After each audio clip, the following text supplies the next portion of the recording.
Minsan ganun sa buhay natin, mga minamahal. Ipahintulot ng mahal na Panginoon ang lahat ng mangyari sa buhay natin. Pero wag natin kakalimutan, ang Diyos ay nanatiling Diyos. Ang mahal na Panginoon ay nanatiling nagmamahal sa lahat. Kaya kung ikaw ay matagal nang nawalay sa mahal na Panginoon, nag-backslide ka, how many years na, taon ang binilang? Pag bumibilang ang maraming taon, panahon na ikaw ay nawalay sa mahal na Panginoon, maaaring na-impluwensyahan ka na ng sanlibutan, ng iyong mga kaibigan, mga kabarkada na walang pagkakilala sa Diyos.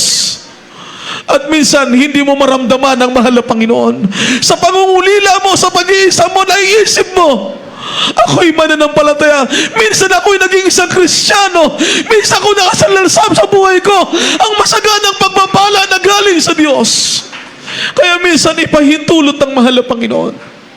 But at the end, God will do great and good things in your life. Laging gagawa ang mahal na Panginoon ng mga dakil at mabuting bagay sa buhay natin. Dahil ang mahal na Panginoon, sabi ng Biblia, sa panahon ng mga heroes of faith, ng patriarch, naging bayani sila ng pananampalataya dahil sa pagtitiwala at pananalig sa mahal na Panginoon.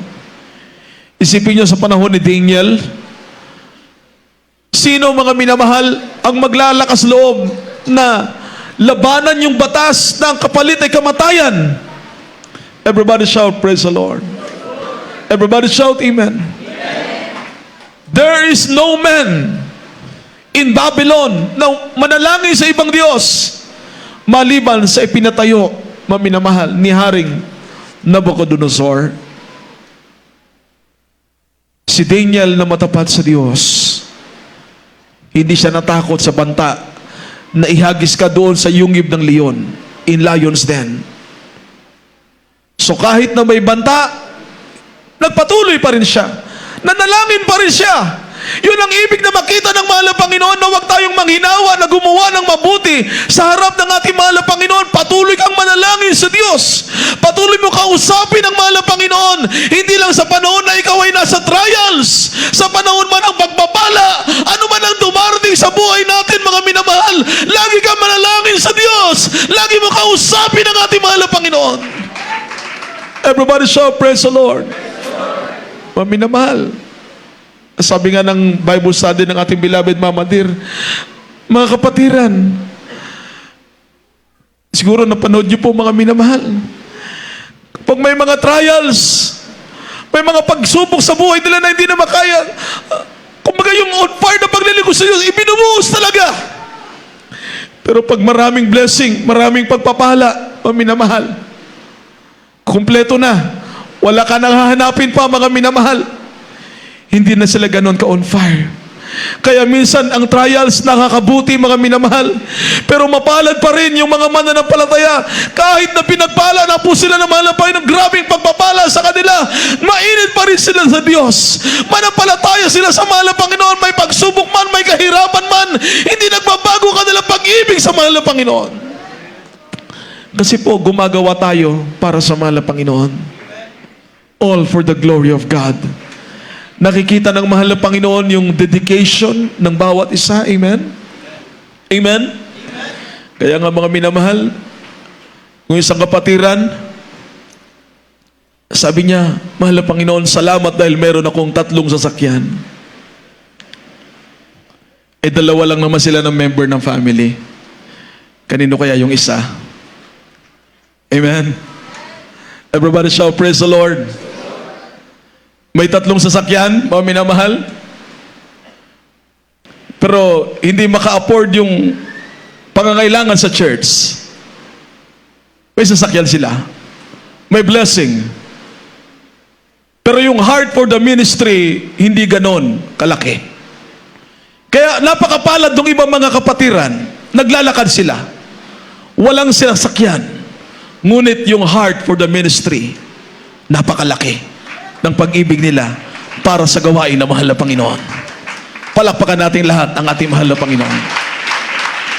Everybody shout, praise the Lord. Kaya, pag ganun ang pag-ibig mo sa mahal na Panginoon, sabi ng Bible, a good result need a genuine love. Kailangan maging totoo yung pag-ibig mo sa mahal na Panginoon. Hindi mo mamahalin yung tao lang na nagmamahal sa iyo. At minsan yung nag-persecute sa iyo, yung gumawa sa iyo hindi maganda, minsan magtampo ka pa sa kanya, magalit ka pa sa kanya. Nais sa mahal na Panginoon, magkaroon ng good result ang performance ng ating pag-ibig sa mahal na Panginoon. Everybody shout, Amen. Basahin natin ang Matthew chapter 5, verses 44 hanggang 48. And last verse na po tayo, minamahal, Philippians 4, verses 7 to verse 9. Dito po sa Mateo Kapitulo 5, at ang verse 44 hanggang 48. Datapwat sinasabi ko sa inyo, ibigin ninyo ang inyong mga kaaway at idalangin ninyo ang sa inyo'y nagsisiusig upang kayo maging mga anak ng inyong Ama na nasa langit, sapagkat pinasisikat niya ang kanyang araw sa masama at sa mabubuti at nagpapaulan sa mga ganap at sa mga hindi ganap. Sapagkat kung kayo iibig sa nangagsisiibig lamang sa inyo, ano ang ganti na inyong kakamtin? Hindi ba gagayon din ang ginagawa ng mga maniningil ng buwis? At kung ang mga kapatid lamang ninyo ang inyong babatiin, ano ang kalabisan ng inyong ginagawa? Hindi ba gayon din ang ginagawa ng mga entil? 48, kayo nga'y mga pakasakdal, na gaya ng inyong Ama sa kalangitan na sakdal. Amen. Palakpakan natin lahat ang ating mahal na Panginoon. Everybody shout, praise the Lord. Mami naman, last verse tayo, basahin natin. Ito po ang sinasabi sa mga taga-Pilipos, Kabanatang 4, tang talata ay 7 hanggang 9. At ang kapayapaan ng Diyos ay di masayod ng pag-iisip, ay mag-iingat ng inyong mga puso at ng inyong mga pag-iisip kay Kristo Jesus. Katapos-tapusan, mga kapatid, anumang bagay na katotohanan, anumang bagay na kagalang-galang, anumang bagay na matuwid, anumang bagay na malinis, anumang bagay na kaibig-ibig, anumang bagay na mabuting ulat, kung may anumang kagalingan at kung may anumang kapurihan, ay isipin ninyo ang mga bagay na ito. 9. Ang mga bagay na inyong natutuhan at tinanggap at narinig at nakita sa akin, ang mga bagay na ito ay gawin ninyo, at ang Diyos ng kapayapaan ay isa sa inyo. Amen. Palakpakan natin lahat ang ating mahal na Panginoon. Purihin ang ating dakilang Diyos. Everybody shout, praise the Lord. Mami na mahal, malinaw po ang sabi ng Bible. Yung good result na inaasahan ng mahal na Panginoon, tayong lahat, hindi nagsasawa ang pag-ibig para sa mahal na Panginoon. Amen? Everybody shout, praise the Lord. Hindi yan katulad ng pasas. Ano po? Mula sa ubas, sariwang ubas, habang tumatagal, kumukulubot, nagiging pasas. Ang pag-ibig natin sa Diyos, dapat laging tumatamis. Nananatili dapat ang ating pag-ibig para sa mahal na Panginoon. Ang sabi ng Bible sa Matthew 5:44 hanggang 48, sino ba yung iibigin mo? Sino yung pakamamahalin mo? Hindi lang yung mga taong malapit sa iyo at nagmamahal sa iyo. Kasi ang puso ng isang totoong iibig sa mahal na Panginoon, minsan daranas siya sa buhay niya. Yung magagandang bagay na ginagawa niya, hindi yan makita. At sa manipis na bagay, doon siya mga minamahal. Pag-isipan sa sanlibutan, ganun ang pag-iisip ng mga taong walang espiritu ng Diyos. Pero sa mata ng mahal na Panginoon, sa paningin ng mahal na Panginoon, hindi nalilingid ang lahat ng mabuting bagay na ginagawa natin. At pagdating ng araw, gagantimpalaan ang bawat isa ng ating mahal na Panginoon. Amen? Kaya kung yung damdamin mo ba, napakagaan ang blessing ng mahal na Panginoon pag nagpapatawaran ng bawat Kristiyano. Hindi nagtatanim ng hinanakit ng sama ng loob. Ang pag-ibig natin sa mahal na Panginoon, kung bumilang ka na 5 taon, 10 taon, 20 years ka na sa ministry, dapat matatag na yung foundation. Amen. Everybody shout, praise the Lord. Hindi ka na dapat matitisurin, mga minamahal. Dapat matatag na yung pundasyon ng ating pananampalataya. Ang ating pananampalatayang itinayo ng ating dakilang Diyos. Ang pananampalatayang ito, mga minamahal, na itinuro ng ating beloved parents in the Lord. Binuhusan nila ng mahabang panahon na pagluhod, pagsakripisyo, pagluha, pag-iyak sa ating mahal na Panginoon. Sabi ng Biblia, nagtanim ka ng pagluha. Ang lugar na ito, kung saan nagtitipon ng mga anak ng Diyos, pumapatak ang mga luha sa lugar na ito. Luha ng pagpapasalamat at pagpaparangal sa ating mabait na Diyos na nagpala sa atin. And every tears that drop, bawat luha na yan pumatak. Sabi ng Bible, they that sow in tears shall reap in joy. Aanihin natin dahil maging magandang resulta ang iyong paglilingkod sa Diyos, ang iyong relasyon sa mahal na Panginoon, mga minamahal. Hindi mo tinignan yung discouragement, yung disappointment. Ang tinignan mo, ang mabuting Diyos na nagpala sa iyo, ang Diyos na tumawag sa iyo, ang Diyos na pumili sa iyo. At ang sabi ng Bible, sa verse 7, verse 9, Philippians last verse, chapter 4, mga minamahal, and the God of peace, ang sabi ng banal na kasulatan, which passeth all understanding, shall keep your hearts. Mag-ingat ng puso natin. Amen? Amen. Binabantayan ng mahal na Panginoon ang laman ng puso natin, na ito'y maiharap sa mahal na Panginoon na malinis, dalisay at busilak, and minds through Christ Jesus.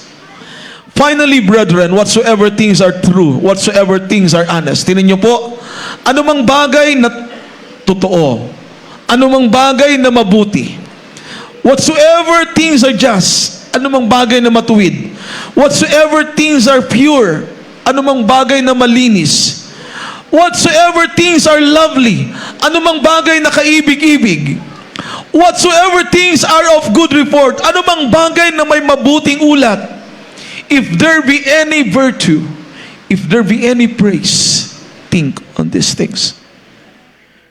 Malapit nang darating ang mahal na Panginoon. Kung meron kang magagawa sa ministry, gawin mo na habang may panahon pa. Amen? Marahil nag-i-invest tayo sa mundo, ngunit pinakamas magandang blessing, mag-invest ka para sa gawain ng mahal na Panginoon. At magkakaroon ka ng kayamanan doon sa langit. Doon sa langit, ang kayamanan na hindi nasisira. Hindi mawawala, mga minamahal. At sabi ng Biblia, ang bawat gumawa para sa mahal na Panginoon, ang bawat ginawa natin para sa mahal na Panginoon, the time na nakilala mo siya, hanggang sa oras na ito, nananatili ang iyong katapatan sa Diyos, nananatili ang pag-ibig mo para sa mahal na Panginoon, mas lalo mong pinagbuti ang paglilingkod mo sa Diyos. Sabi ng Bible, the day will come when all of us shall stand before God, great and small, rich and poor, all will stand before God. At that day, hanapin ang mahal na Panginoon, ano ang nagawa natin para sa mahal na Panginoon. Ang good result, inaasahan ng mahal na Panginoon. Marinig natin sabihin ng mahal na Panginoon, well done, my good and faithful servant. Enter into my rest. Kaya huwag tayong manghinawa, huwag tayong magsawa. Manatili tayo sa tuwi-tuwi ng palagi, naglilingkod ng tapat, at magpagamit at gumawa para sa gawain ng mahal na Panginoon. Amen? May ibinibigay ang mga beloved brethren sa church, sa gawain, nagpe-pledge sila. Dapat ma-appreciate natin yan. Yung ginagawa nila para sa mahal na Panginoon, dapat ma-appreciate natin. Kasi pagka may gratitude tayo sa puso, nagpapasalamat tayo sa mahal na Panginoon.